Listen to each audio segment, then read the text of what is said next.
Assalamualaikum warahmatullahi wabarakatuh.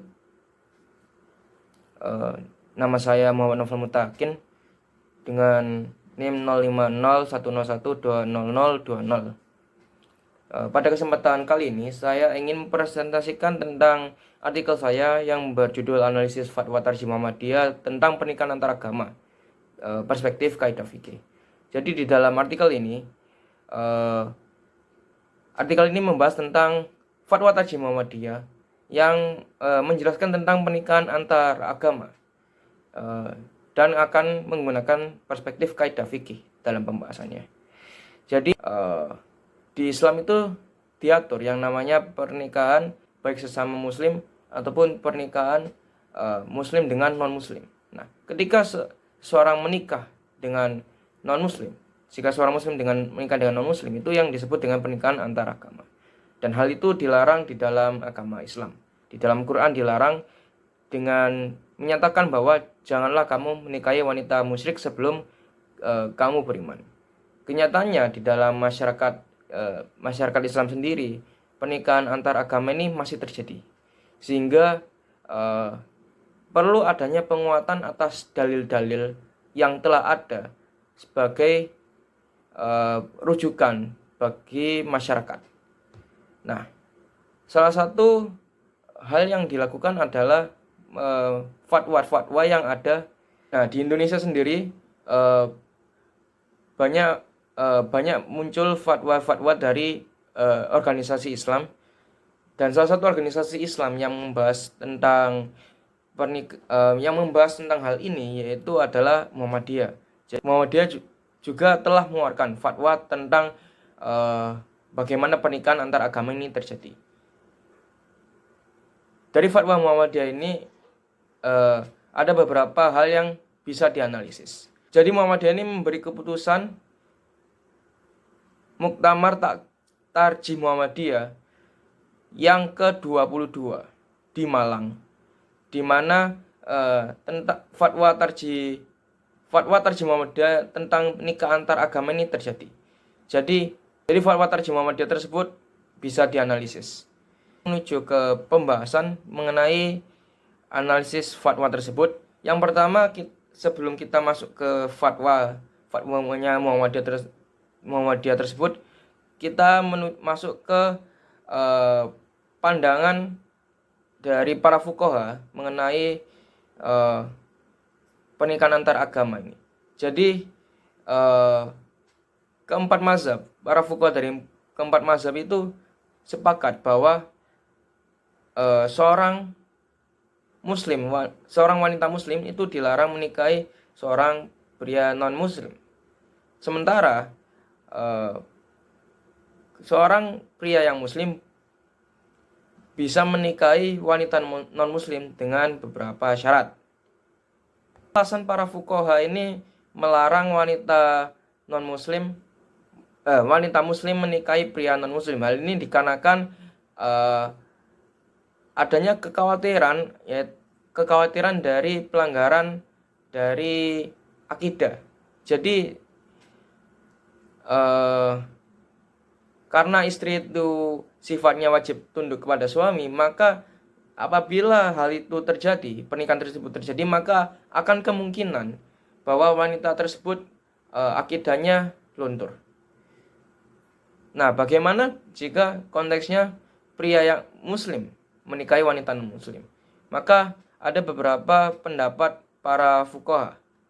Pertama, kita akan membahas menurut pandangan mazhab Hanafi. Menurut mazhab Hanafi, yang boleh hanyalah menikahi wanita ahlul kitab. Lalu berikutnya pendapat mazhab Hambali. Pandangan mazhab Hambali ini membolehkan seorang pria muslim menikahi wanita Yahudi dan Nasrani. Pandangan mazhab Syafi'i ini membolehkan wanita yang boleh dinikahi adalah wanita ahlul kitab. Namun mazhab Syafi'i ini mendeskripsikan tentang yang dimaksud wanita ahli kitab ini siapa. Wanita-wanita yang berasal dari orang-orang bangsa Israel atau Bani Israel. Jadi mazhab Syafi'i memiliki kriteria-kriteria tertentu yang di mana siapa yang termasuk wanita ahli kitab. Sementara menurut mazhab Maliki ada dua pandangan yang ada di dalam mazhab tersebut. Yang pertama memakruhkan menikah dengan kitabiah, yang kedua adalah membolehkan menikah dengan wanita kitabiah. Berikutnya adalah sekilas tentang pernikahan antar agama menurut hukum positif Indonesia. Di dalam hukum positif Indonesia, pernikahan itu digunakan diksi yang digunakan adalah perkawinan, bukan pernikahan. Nah, di Indonesia sendiri yang digunakan sebagai dasar hukum adalah Undang-Undang Perkawinan Nomor 1 Tahun 1974. Nah, di dalam undang-undang tersebut dijelaskan syarat-syarat seorang itu sah menikah secara hukum. Di dalam pasal 1 yang disebut dengan perkawinan adalah ikatan lahir batin antara seorang pria dan seorang wanita sebagai suami istri dengan tujuan untuk membentuk keluarga yang bahagia dan kekal berdasarkan ketuhanan yang Maha Esa. Jadi konteksnya ini adalah ada di akhir, yaitu dengan ketuhanan yang Maha Esa. Lalu di dalam pasal 2 di undang-undang yang sama, di mana konteksnya adalah syarat sah perkawinan, yaitu perkawinan adalah sah apabila dilakukan menurut hukum agama dan kepercayaannya masing-masing. Nah, dengan dua pasal tersebut mengindikasikan bahwa menurut hukum positif Indonesia bahwa tidak bisa menikah secara antar agama. Berikutnya adalah analisis kaidah fikih terhadap fatwa Tarjih Muhammadiyah tersebut. Jika kita analisis fatwa Tarjih Muhammadiyah tentang nikah antar agama, analisis yang digunakan adalah beberapa dalil Al-Quran, dalil hadis, dan juga Undang-Undang Perkawinan Nomor 1 Tahun 1974 yang sebelumnya telah dijabarkan. Jadi beberapa dalil yang dipakai fatwa Tarjih Muhammadiyah adalah Quran surat Al-Baqarah ayat 221, lalu hadis Nabi yang menyampaikan tentang wanita itu dinikahi karena 4 hal, yang dimana diutamakan adalah menikah karena agamanya, dan siapapun yang menikah wanita karena hal tersebut maka beruntung. Lalu di dalam fatwa Muhammadiyah tersebut dijabarkan pula hukum menikah dengan non-muslim. Apabila seorang wanita muslim menikahi dengan pria non-muslim, maka hal itu mutlak haram.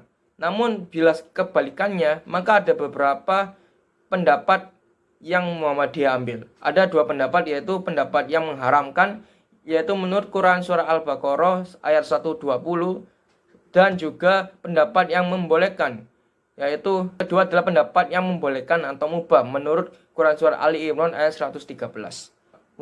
Fatwa Tarjih Muhammadiyah menunjukkan bahwa di dalam nikah antar agama ini akan muncul yang namanya kontradiksi.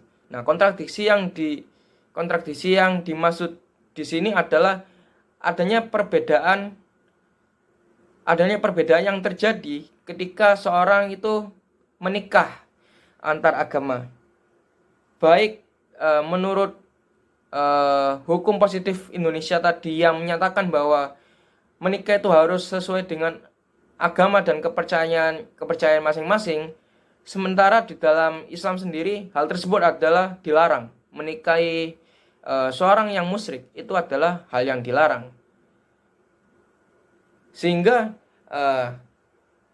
dengan kontradiksi ini, maka kontradiksi ini menunjukkan bahwa ada suatu hal buruk yang terjadi jika seseorang itu menikah dengan seorang non-muslim. Karena hal tersebut, maka Muhammadiyah menggunakan sebuah kaidah fikih yang dimana kaidah tersebut adalah Darul Mafasid Muqaddam ala Jabil Masoleh, yang dimana dijabarkan bahwa kaidah tersebut lebih menitik beratkan kepada yang dimana kaidah tersebut lebih menitik beratkan pada menghindari yang namanya keburukan atau mafsadat itu lebih baik daripada maslahat yang ada.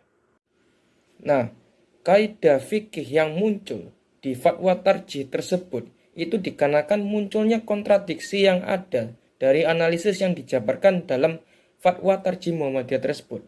Dari analisis fatwa tarjih Muhammadiyah tersebut digunakan beberapa dalil dari Quran, hadis, dan Undang-Undang Perkawinan nomor 1 tahun 1974, yaitu merupakan hukum positif yang berlaku.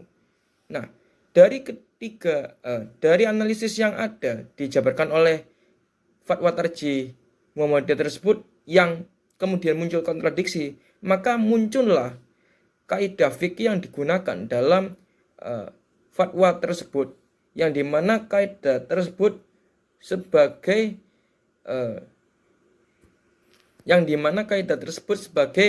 penunjang keselarasan dari analisis yang ada. Karena kaidah tersebut lebih mementingkan menghindari mafsadat atau kerusakan yang ada.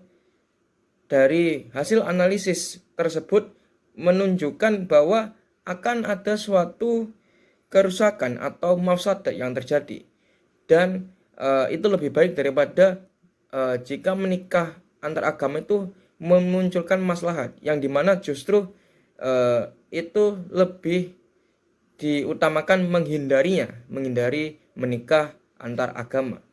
Itulah mengapa penggunaan kaidah Darul Mafasid Muqaddam ala Jabil Masalih yang ada di fatwa tarjih Muhammadiyah itu digunakan.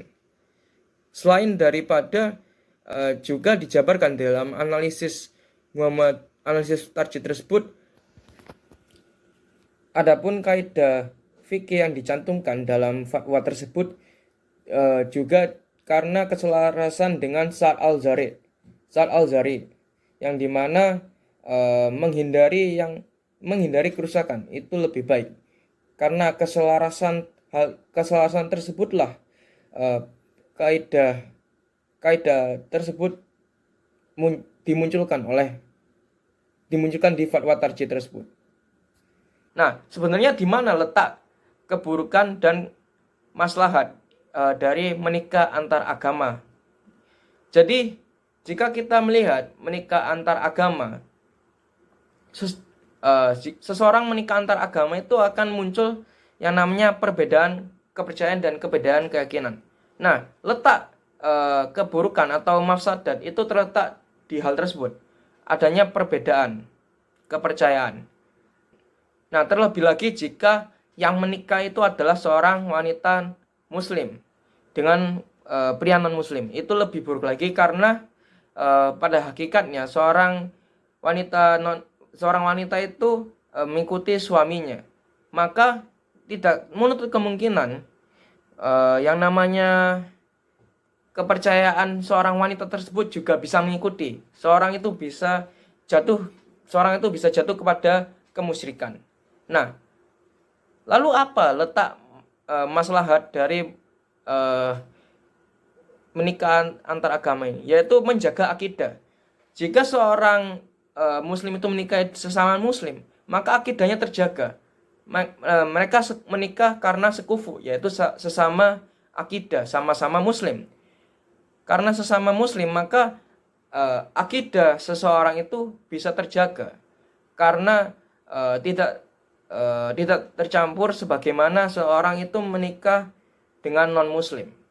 Terlebih lagi akidah seorang muslim wajib dijaga agar tidak terjatuh ke dalam kemusyrikan. Sehingga kesimpulan dari analisis artikel ini adalah bahwa fatwa tarjih Muhammadiyah itu memiliki beberapa analisis yang menetapkan hukum dari menikah antar agama tersebut, baik dari dalil Al-Quran, hadis, ataupun hukum positif di Indonesia. Dari hal tersebut, maka fatwa Tarjih Muhammadiyah memberi kaidah fikih di dalam hal ini, yaitu kaidah Darul Mafasid Muqaddam ala Jabil Masoleh, yang dimana kaidah tersebut menitik beratkan menghindari keburukan itu lebih baik daripada maslahatnya. Karena ketika seorang menikah antar agama, maka lebih muncul yang namanya keburukan karena perbedaan kepercayaan. Sementara jika hal itu dihindari, maka muncul maslahat, yaitu akidah yang bisa terjaga, yaitu menikahi sesama muslim dan menikah sesama muslim. Itulah mengapa dalam fatwa Tarjih Muhammadiyah ini memutuskan bahwa menikah antar agama ini adalah hukumnya haram. Jadi itu analisis dari artikel analisis fatwa Tarjih Muhammadiyah ini. Mohon maaf bila adanya kekurangan dalam penjelasan. Terima kasih. Wassalamualaikum warahmatullahi wabarakatuh.